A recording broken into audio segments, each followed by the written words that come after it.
The theme park industry is going through kind of a strange period right now, as you have Disney and Universal parks that are expanding like crazy, just building more and more. Meanwhile, you take a look at all the regional parks around the US, and we've got Six Flags Great Adventure, which just tore down half their rides. Six Flags America is now completely shut down. California's Great America is being shut down soon. And just overall, a lot of the parks around the country just don't seem to be getting a lot of interesting additions lately, as Six Flags has just been stuck in a downward spiral towards bankruptcy for the past few years. Meanwhile, we take a look at the Florida parks, where Magic Kingdom is adding a huge expansion, Animal Kingdom is expanding, Hollywood Studios is expanding, Universal is replacing Rip Ride Rockit and just built a whole new theme park. So it's really got me wondering, what is it about these Disney and Universal parks that separates them so much from all of the Six Flags and other regional parks around the country? Like, how is it that some parks are doing so well while the rest are all just falling apart? Well, if we just take a look at the 2023 numbers for the number of visitors in each park, number 1 was Disney's Magic Kingdom, number 2 is Disneyland, number 3 is Disney's Epcot, number 4 is Disney's Hollywood Studios, number 5 is Universal's Islands of Adventure, 6 is Disney's California Adventure, 7 is Universal Studios Florida, 8 is Universal Studios Hollywood, 9 is Disney's Animal Kingdom, and then a huge drop off in numbers going to number 10 is SeaWorld Orlando. Now, one of the most obvious differences between the big and the small parks is how much they cost to build the park itself. I know we often just think of every different theme park as being just on equal grounds. However, if you actually break down how much these parks cost to build, it's actually insane how big the difference is. So like most of the larger Six Flags parks around the country probably cost around $1 to $2 billion to build. Cedar Point is probably the biggest at being maybe like 3 or 4 billion. But if we look at the Disney and Universal parks, each one is worth easily 5, 10, 15 billion dollars. And it really shows when you're in these parks. Now when you look at some large steel unthemed roller coaster, you can usually assume that it probably cost around 20 to 30 million dollars to build. That's pretty standard for a large thrill coaster. But when you compare that $30 million roller coaster to something like Universal builds, well, it's been rumored that the Hagrid coaster at Islands of Adventure cost about $300 million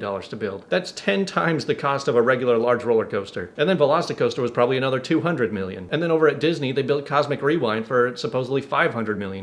So I grew up going to a theme park called Lagoon in Utah. And I'd be willing to bet that just Cosmic Rewind cost more to build than the entirety of Lagoon. Some of the other most expensive things they built in these parks would be like Galaxy's Edge, which reportedly cost around $1 billion for that whole land. And then Pandora and Animal Kingdom was another $500 million. So I mean, you get the idea that like anytime Disney and Universal want to add something, when they build a full themed land with a giant ride in the middle of it, they're dropping huge amounts of money that these smaller parks really can't compete with. You know, like I said, a Six Flags park will spend like maybe $30 million for one really big roller coaster. But in these big destination parks, yeah, sure, they'll spend, a few $100 million on their big e-ticket attractions. But I think that their dark rides also go very unappreciated. I don't think anyone realizes just how difficult it is to make a quality dark ride. I mean, you don't really see a lot of dark rides outside of Disney and Universal, is because it's extremely expensive to build really quality immersive theming. But there's more to building the park than just throwing a bunch of money at it. You also need some really good talented people too. And so if somebody is the best of the best at designing rides or designing lands or doing the art for all of this stuff, they'd probably much rather work for Disney for $1 million a year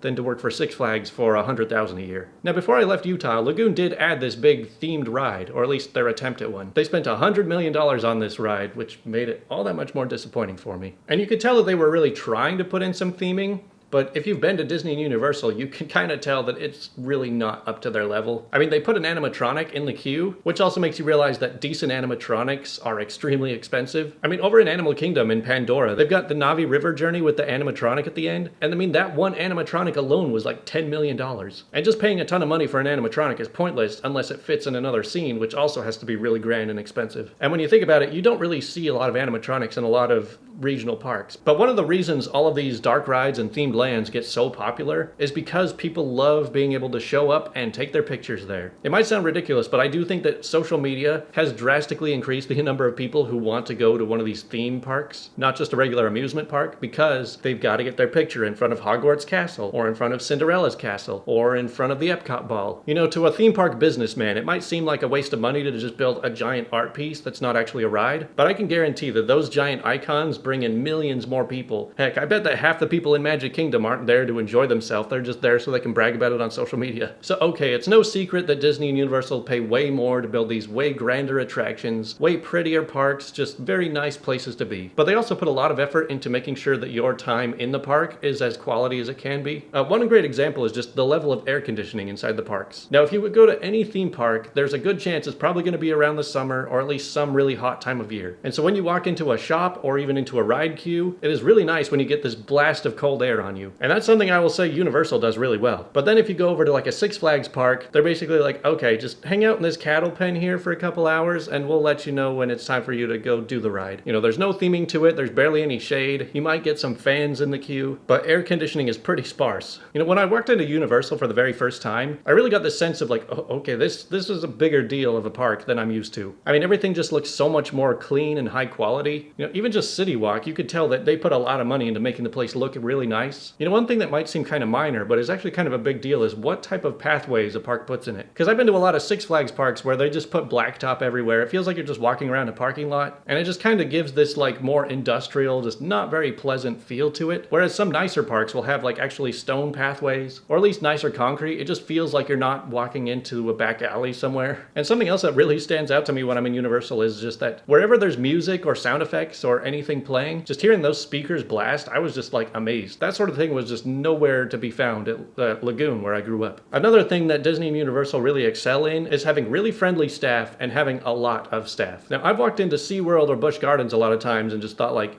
there's like nobody working here. Like, you know, it seems like things are just running really slow. There's nobody to like clean up any messes. And even when you do find employees, they're usually just like teenagers with a bad attitude who are just like, I really don't want to be here. But then you go into big parks, there's hundreds of employees everywhere and they're all like, hi, how can I help you today? You know, just way better customer service. You can tell that these parks really just want to take care of you while you're there. And one thing that's actually really amazing about the big parks is that they pretty much refuse to ever let a ride just stay down for a long time. You know, I've taken trips to Six Flags where you're like, oh man, I can't wait to do this one roller coaster. I've been waiting to do this all month. And then you show up and it's like, oh yeah, the ride's just down all week and there's really no chance of it coming back up. But if you show up to Universal and you're like, all right, I've been dying to do Velocicoaster, there's a 99% chance that you're going to have an easy time getting on it. Because even if the ride does go down, they have so many mechanics on site that are just working round the clock to make sure that it is running as soon as possible. All the way to the point where it's like, if you get in line like 5 minutes before park close, and while you're in line, the ride does break down a little bit, even after the park is closed, they will still work to get it working again so that you can get your rides in, which is really useful over at Epic because a lot of those rides are breaking down constantly. Like, I would hate to be one of the mechanics on Minecart Madness or Battle of the Ministry. You're just working round the clock. But there's one more thing I think is kind of a hard truth that a lot of people don't really want to admit, and that's that because it is so expensive to get into Disney and Universal, you are probably going to have a much nicer crowd of people in the parks while you're there too. Because one issue you get with a lot of Six Flags parks is that because they're so cheap, you get a lot of just groups of teenagers that like to hang around the park. There's not a lot of security to stop them from cutting in lines or throwing trash on the ground or just being a nuisance. But because the big parks have like very strict security, they got tons of staff everywhere, and it's too expensive for a lot of the less classy people to get in, it tends to keep the parks a little more civil. I mean, you've probably seen some videos over the past few years of like another fight just broke out at another Six Flags park. And I know you might say that happens in Disney parks too, and yes, it kind of does, but like I said, the staff are a little better at handling it there. Now, when we take a look at the content in each different theme park, you could tell that some parks are more tailored towards adults, and some are more tailored towards kids, and some are more for teenagers in the middle. I know a lot of people rag on Disney adults because they think that Disney World is just an oversized Chuck E. Cheese, where it's just a place for little kids to go and play, and adults are just there to watch them. But in reality, the parks are really meant for all ages. I mean, one thing Walt Disney said while building Disneyland was, I want to build a place where adults and kids can have fun together. And so when you have a lot of dark rides and roller coasters with low height requirements, I think it is pretty fair to say that all ages can enjoy a place like this. Whereas I've been to some regional parks where it feels a little bit more like it's only just for kids and teenagers. You know, back when I lived by Lagoon, I had a harder time just going there to hang out as an adult because it didn't feel like the most adult-friendly place. In fact, I felt weirder hanging out at Lagoon by myself than I do at Disney World. But one of the things that brings in all ages at Disney and Universal is that they have all of these IPs that they can put into the parks. Now, specific IPs have never really been a huge draw for me personally, but I've definitely noticed that there are a lot of people who are obsessed with a certain IP,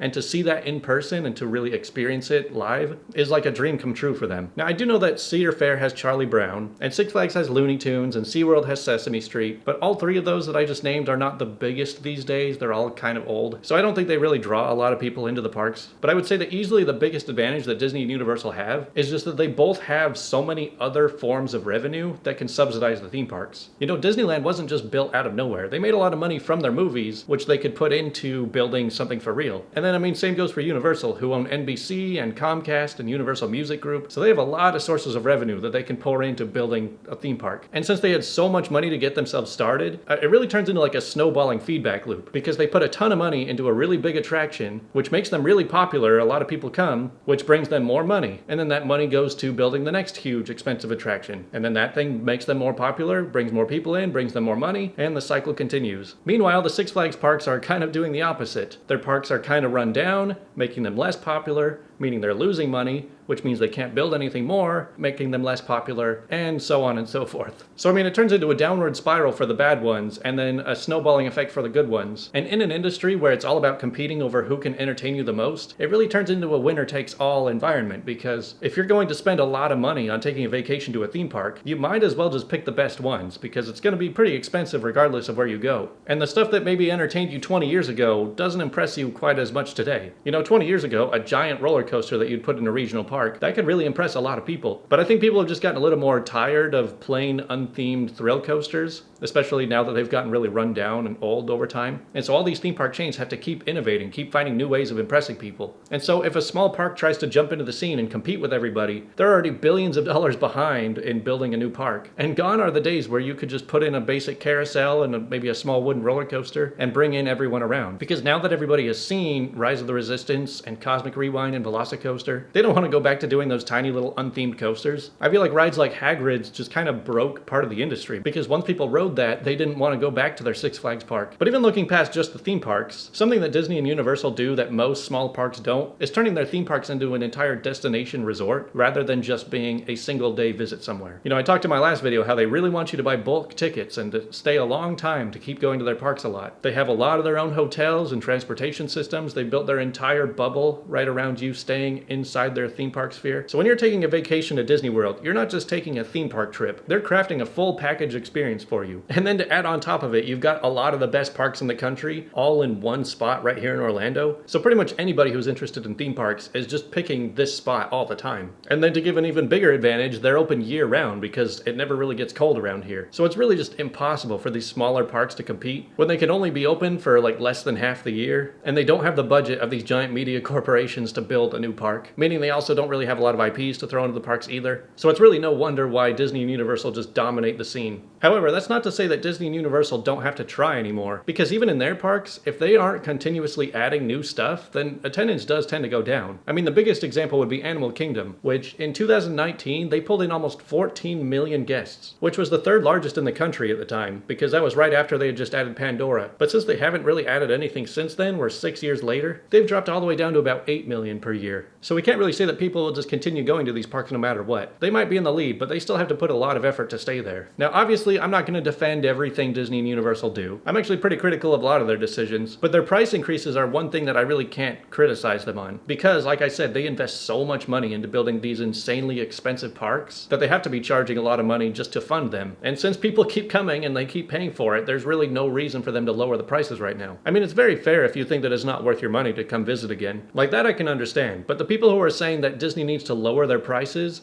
I don't think they really understand what they're asking for, because these parks are already pretty crowded most days. So if they were to lower the prices, it would make them way more crowded. And so some people say, oh, well, they should limit capacity some more. And I would say, okay, well, then you're just going to have sold out days every day then. I think the problem is that people want the highest quality premium theme parks in the country, but they don't want to be paying the high premium prices. But a lot of people have these rose-tinted glasses saying like, I miss the early days of Disney, where it was still kind of a fresh new park, but the prices were a lot lower. And so that's why I say, okay, there's a lot of other parks out there that are fresh and new and don't charge very much to get in. If you want to go support them, help them grow, then maybe they'll turn into the next Disney. Especially during summer, I would advise do not come to Orlando during the summer, because for one, there are so many other options during the summer. I mean, that's the only time you can go to most of these other parks. And two, summers in Florida are just the worst thing ever. You're just going to be sweating every second you're outside. So that's why whenever it's July, I'm like, man, go to Kings Island, go to Hershey Park, go somewhere else. Don't come to Florida. You can come here any time of the year. But on the topic of all these regional parks going downhill over the past few years, I often ask myself, like, so what could these parks do to like try to come back? I mean, obviously they don't have the money to just,